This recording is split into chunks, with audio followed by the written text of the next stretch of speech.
kawasan yang mana berlakunya perang yang kedua di dalam Islam. Pada tahun yang ketiga Hijrah, apabila Nabi memperolehi maklumat tentang datangnya orang musyrikin untuk menyerang orang Islam di Madinah, maka Nabi mempersiapkan tentera, bai'ah dan juga telah mengatur strategi. Maka ada di antara mereka mengatakan kita bertahan di dalam, dan setengahnya kita keluar berperang di luar daripada kota Madinah. Akhirnya Nabi dan para sahabat telah berkumpul seramai 1,000 orang untuk bergerak ke Uhud. Namun dalam suasana begitu ada munafik yang diketuai oleh Abdullah bin Ubay telah menghasut di kalangan tentera Islam ini, dan ada yang berpatah balik seramai 300 orang yang tinggal hanya 700. Nanti kita akan sampai di Quba nanti, di Quba tadi, di Uhud nanti. Maka di sana Nabi meletakkanlah strategi peperangan. Sebab itu perang ni perlu ada strategi. Kita tengok bagaimana Palestin, Al-Qassam. Dalam suasana tentera Israel ini cukup hebat dari segi strategi, dari segi alat-alat dan sebagainya. Namun mereka leka. Ketika itulah tentera Al-Qassam dia boleh menyusup masuk dengan mudah melalui udara dan sebagainya. Walaupun mereka tidak ada kekuatan ataupun mereka tidak ada kecanggihan sebagaimana tentera Israel, tetapi di atas izin Allah Ta'ala dan kelekaan mereka, mereka tidak dapat kesan bagaimana penyusupan berlaku di udara. Walaupun menggunakan paramotor saja boleh terbang, paramotor boleh masuk. Ini kehendak Allah Subhanahu Wa Ta'ala. Sebab tu dalam peperangan ini perlu ada strategi, perlu ada peraturan, perlu ada percaturan yang baik. Maka Nabi SAW mengatur tentera-tentera ini, khususnya tentera memanah di atas bukit Rumah ataupun Jabal Rumah, itu bukit pemanah. 50 orang ditempatkan di atas bukit pemanah. Nanti saya akan tunjuk mana bukit pemanah. Kemudian selebihnya berperang di bawah, atur gerak di bawah.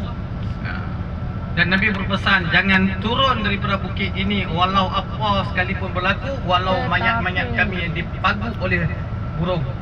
Namun dalam peperangan ini kita melihat bagaimana di awalnya tentera Islam telah menang, dan akhirnya mereka musuh tadi telah melarikan diri, sehingga 2-3 hari tidak berlaku peperangan.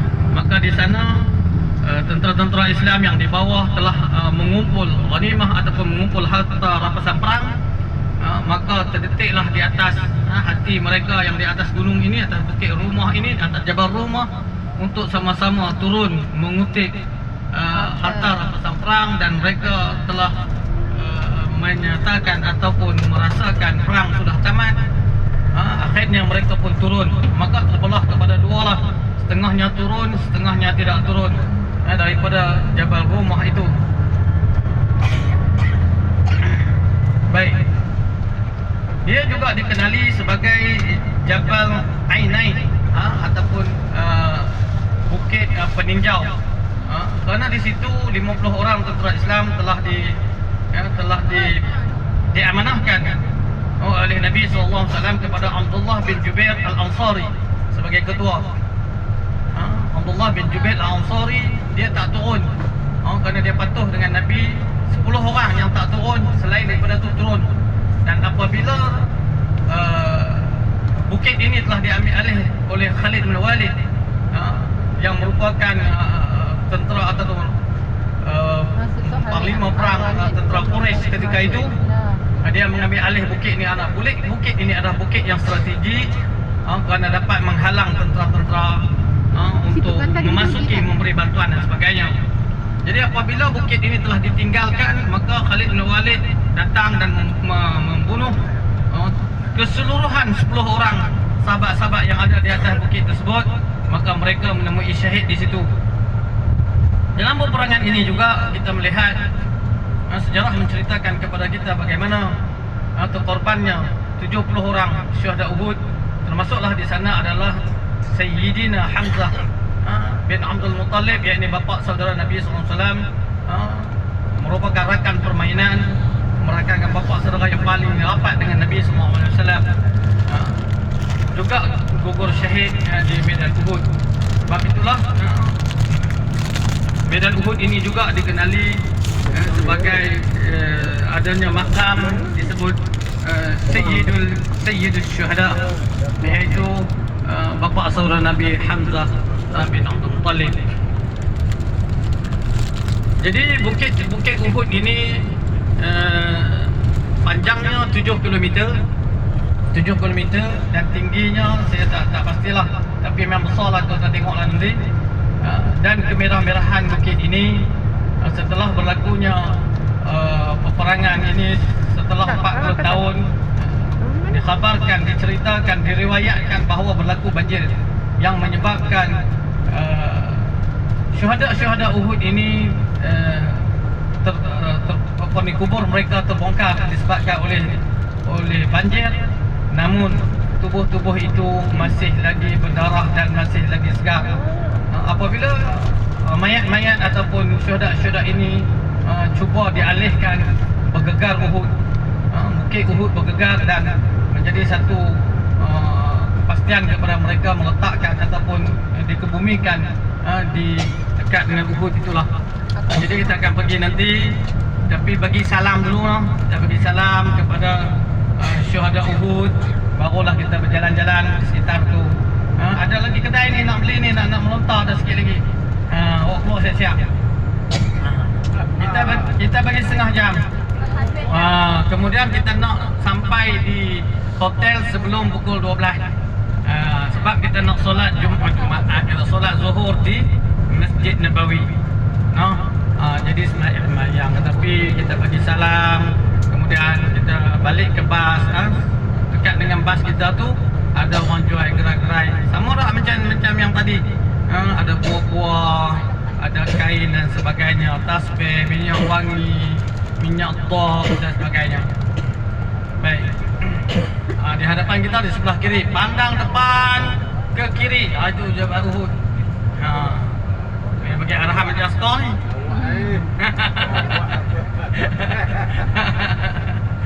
Okey.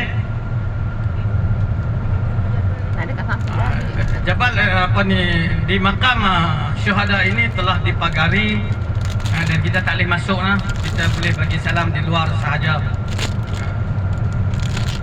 Masa musim haji 2008 dia bubuh, kita boleh tengok daripada ruang jaring-jaring besi itu. Kemudian dia bubuh pula, selepas daripada tu dia bubuh macam plastik supaya orang tak boleh selup tangan dan sebagainya. Kemudian kita tengok saya datang yang baru ni pecah dan sebagainya. Wallahualam, kita tengok sekali lagi macam mana. Tapi dia masih dalam pagar lah. Di dalam makam itu ada bongkah-bongkah batu yang disusun. Apabila kita bertanya kepada mereka siapakah, apakah tanda itu, ada yang mengatakan bahawa itulah tanda makam Sayyidul Syuhada, iaitu Hamzah, bapa saudara Nabi. Ada yang mengatakan Hamzah fil Jannah, Hamzah duduk di syurga. Jadi tak payah tanya lah, kalau kita tanya duduk di mana, dia duduk di syurga. Kita pun faham ahli syuhada ini, tuan-tuan, mereka, roh mereka berada di syurga Allah SWT. Mereka bebas untuk masuk keluar. Mereka berada di dalam burung yang hijau yang boleh terbang ke sana ke sini, tapi mereka tidak lagi boleh merasa nikmat syurga sepenuhnya. Belum lagi ahli syahid ini ataupun syuhada ini, orang yang mati syahid, roh mereka berada dalam burung yang hijau di dalam syurga, dan mereka boleh terbang ke sana ke semari. Tetapi nikmat sebenar syurga masih belum lagi mereka dapat rasai, kerana belum lagi berlakunya kiamat. Sebab tu orang nak mati syahid, orang suka mati syahid, kerana mati syahid ini di sisi Allah Ta'ala hidup. bal hum ahya 'inda rabbihim yarzaqun. Bahkan mereka hidup di sisi Allah Taala dan diberi rezeki. Mereka tidak mati, bahkan mereka hidup di sisi Allah Taala dan masih diberikan rezeki. Mati pada pandangan manusia, tetapi mereka hidup di sisi Allah Subhanahu Wa Taala. Baik, jadi kita akan bagi masa setengah jam. Setengah jam tu akan jadi berjam-jam juga. Saya rasa saya lagi tapi minta tolong, kalau setengah jam tu kita boleh beransur datang ke bas. Sebab kalau boleh kita nak berak sebelum sampai pukul 12, kita nak sampai ke hotel kita. Sebab kita akan pergi ke Masjid Qiblatain. Kita akan lalu kepada masjid Masjid 7, dan kita akan terus balik ke hotel kita, insya-Allah. Dan hari esok atau sebagainya, kita akan tolong tengok di dalam grup kita. Mungkin kita akan pergi ke Badar, tempat perang yang pertama di dalam sejarah Islam. Apapun, saya akan bincang dengan ulama-ulama yang lain untuk program pada ziarah yang kedua, ziarah luar yang kedua, insya-Allah. Sama ada kita pergi ke Badar ataupun kita pergi ke tempat-tempat yang lain. Wallahu a'lam. Apa dia balik? Jadi bukit ni lah Bukit Uhud, dia kemerah-merahan sikit. Sebab tu saya sebut kepada tuan-tuan hari tu, gigi ahli neraka, gigi geraham ahli neraka sebesar Uhud 7 km. Baru gigi geraham, badan dia sebesar mana, kalau dia duduk sebesar mana Mekah ke Madinah, 406 km. Itu tempat duduk baru seorang,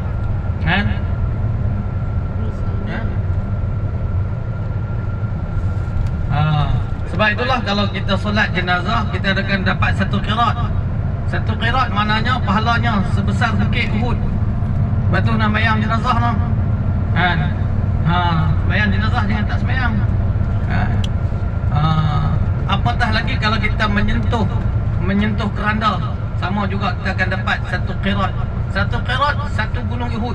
Pahala Allah akan bagi. Sebab tu kalau kita tengok orang-orang yang ada ilmu, apabila jenazah ada di dekat dengan dia, dia akan pergi sentuh, dia akan pergi angkat, dia akan solat. Kerana janji Allah Ta'ala pasti benar. Janji manusia tak tahulah. Janji manusia belum tentu, tapi kalau janji Allah Ta'ala pasti akan berlaku. Allah janji kita akan mati. Tuan-tuan tengok, mati tak? Tak ada orang hidup sepanjang masa, semua akan merasai mati. Suka mati pun mati, takut mati pun mati, bimbang dengan mati pun mati, lari daripada mati pun mati, cari mati pun mati, bunuh diri pun mati.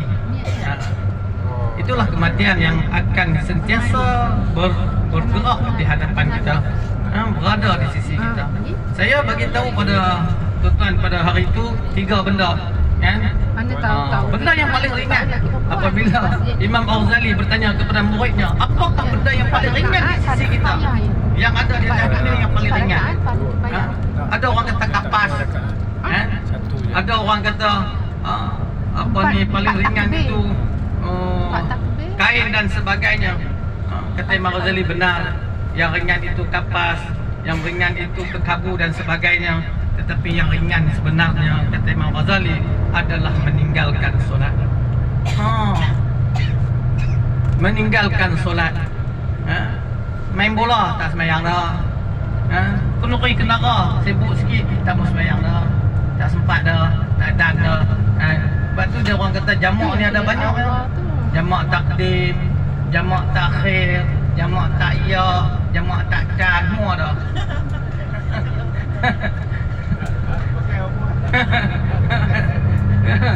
Dia jamak semua sekali. Aduh, jamak ni ada 2, jamak takdim, jamak takhir. Dia tak ada jamak takdan. Dia tak ada jamak ta'iyah. Jadi perkara yang paling ringan dia kata adalah meninggalkan solat. Benar betul. Solat ini kadang-kadang orang buat indah tak indah je, buat main-main saja, buat ringan-ringan saja solat ini. Sedangkan solat ini adalah penghambaan, pengabdian ataupun penyembahan manusia, makhluk kepada Allah. Jadi pastikan diri kita, keluarga kita, sanak saudara kita solat. Lepas tu Rabbana, wahai Tuhan kami, jadikanlah diri kami orang yang mendirikan solat, serta surat keturunan kami mereka juga mendirikan solat, serta terima dan kabullah doa dan permintaan kami. Rabbana hab lana min azwajina wa dhurriyyatina qurrata a'yun. Jadikanlah anak-anak kami qurrata a'yunin, jadikanlah mereka sebagai cahaya ataupun menjadikan penyejuk mata. Kalau tak semayang dah sejuk di mana? Semayang dah, puasa dah. Kalau tak semayang, harap dia makan je, ajak dia main dam. Ajak dia main dam. Itu cerita ayah dan menantu. Kan? Ayah ni tua dah tapi tak semayang. Menantu ni buat semayang tapi malah kerja. Jadi satu hari dia pun main dam. Main dam ni, dia dah makan-makan ni. Lepas tu bila main-main, menantu dia nak makan. Dia kata, ayah ni nak makan ni. Ayah dia kata makan yang kuat. Dia kata kerja pemalas. Menantu dia kena je. Lagi ayah dia pula nak makan. Solat tapi makan. Bila ayah dia nak makan ni, semua kata ayah nak makan. Makan yang kuat, dia kata semayang pemalas. Ayah dia kena pula. Jadi tak boleh marah, dia janji lah. Main dam ni tak boleh marah. Jadi pakat tegur menegur. Menantu bumbuh kat pak mentua, pak mentua bumbuh kat menantu. Jadi kena saling begitu. Sebenarnya barulah kita akan aman damai. Rumah tangga, keluarga akan jadi baik. Apa yang penting adalah kita mentaati perintah Allah Subhanahu Wa Taala. Okey, bukit di kiri kita tu di bukit Ain-Ain atau bukit Peninjau. Tu yang orang duduk atas tu. Di sini ada 50 orang sebagai tentera pemanah. Jadi dia akan lihat tentera datang, mereka akan memanah. Ini Gunung Uhud. Okey. Jadi bukit ni saya rasa masa saya datang 2008 rasa tinggi lagi. Lah ni makin rendah. Mungkin hakisan yang berlaku, mungkin tambak yang dilakukan oleh kerajaan ini, dia bukit dah jadi rendah nah. Tu ramai tu.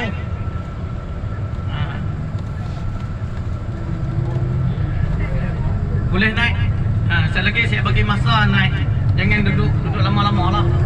Duduk ambil gambar. Boleh naik, tak ada masalah. Bagi yang kuat dah, yang kursi roda tak payah naik lah.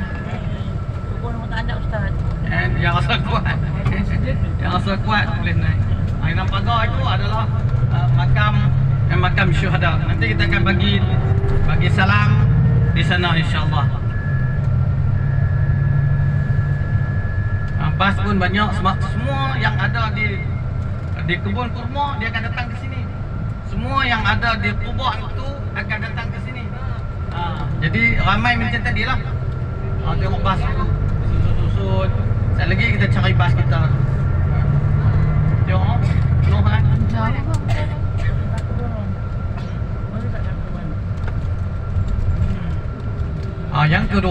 Yang kedua, jangan ada di antara tuan-tuan yang ambil batu di sini nak balik buat batu cincin. Minta maaf batu di sini tidak boleh dipindahkan bawa balik ke Malaysia. Kalau tuan-tuan bawa balik ke Malaysia, tuan-tuan kena hantar balik. Dan ada jemaah yang saya buat, jemaah tamu haji. Dia setiap tempat dia pergi dia kutip batu. Dia kata saya nak balik buat batu cincin. Tak boleh. Ini tanah haram. Tanah haram dia tak sama dengan tanah kita. Tanah kita tanah halal. Siapa-siapa yang dah ambil, pulangkan balik di bumi haram ni, letaklah di mana-mana pun. Batu-batu di sini, tanah-tanah di sini tidak boleh dipindahkan. Batu cincin tak apa. Kalau tuan-tuan tak mau bagi kat saya. Batu asal sini. Ni batu-batu tanah sini jangan tuan-tuan ambil bawa balik. Kalau batu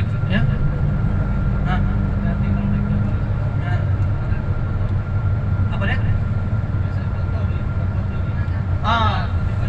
Okey, satu lagi ada gambar. Foto. Ambil gambar, dia letak jubah ataupun dia letak kain serban atas kepala kita, kemudian dia ambil gambar. dia akan minta kat kita 100 rial, 200 rial lah. Jangan bagi. Kalau dia ambil, pulang pada dia. Ya. Jangan kita ambil gambar dengan perkhidmatan dia. Lepas itu dia minta duit, kita tak nak bagi. Dia kacau lah. Kita nak settle pembayar je itu. Okey. Jadi jangan ambil gambar. Nanti dia akan minta duit kepada kita dengan harga yang tidak munasabah.